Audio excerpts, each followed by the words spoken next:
திருச்செங்கோடு தொகுதி திமுக கூட்டணி வேட்பாளர் ஈஸ்வரன் திமுக ஆட்சியின் சாதனைகளை கூறி வாக்கு சேகரித்தார்.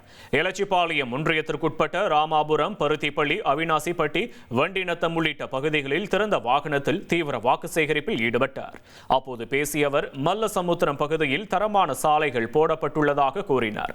திமுக அரசின் சாதனைகளுக்கு அங்கீகாரம் அளிக்கும் வகையில் உதயசூரியன் சின்னத்திற்கு வாக்களிக்க வேண்டும் என மக்களிடம் அவர் கேட்டுக்கொண்டார். மல்லசமுத்திரம் நம்ம பகுதியில் எடுத்தீங்கன்னா சாலைகள் இது மாதிரி சாலைகள் எப்பவும் போட்டதே கிடையாது. இன்னும் நிறைய சாலைகள் வேலை நடந்துட்டு இருக்கு. அதையெல்லாம் அகலப்படுத்திட்டோம்னு சொன்னால் தமிழ்நாட்டிலேயே மல்லசமுத்திரம் ஒன்றியத்தில் தான் இவ்வளவு ரோடுகள் போட்ட மாதிரி இருக்கும். அவ்வளவு ரோடுகள் போட்டிருக்கோம்.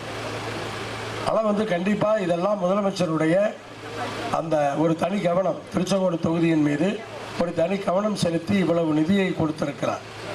அப்படிப்பட்ட முதலமைச்சருக்கு அவருடைய அந்த செயல்பாடுகளுக்கு அங்கீகாரப்படுத்துகின்ற வகையிலே உதயசூரியனிலே வாக்களிக்க வேண்டும். இனி செல்லும் இடமெல்லாம் செய்தி. தந்தை டிவியின் வாட்ஸ்அப் சேனலை ஃபாலோ பண்ணினா செல்ல இருக்கும் இடமெல்லாம் செய்தி. இதோ QR கோட் இப்பவே ஸ்கேன் பண்ணுங்க, ஃபாலோ பண்ணுங்க.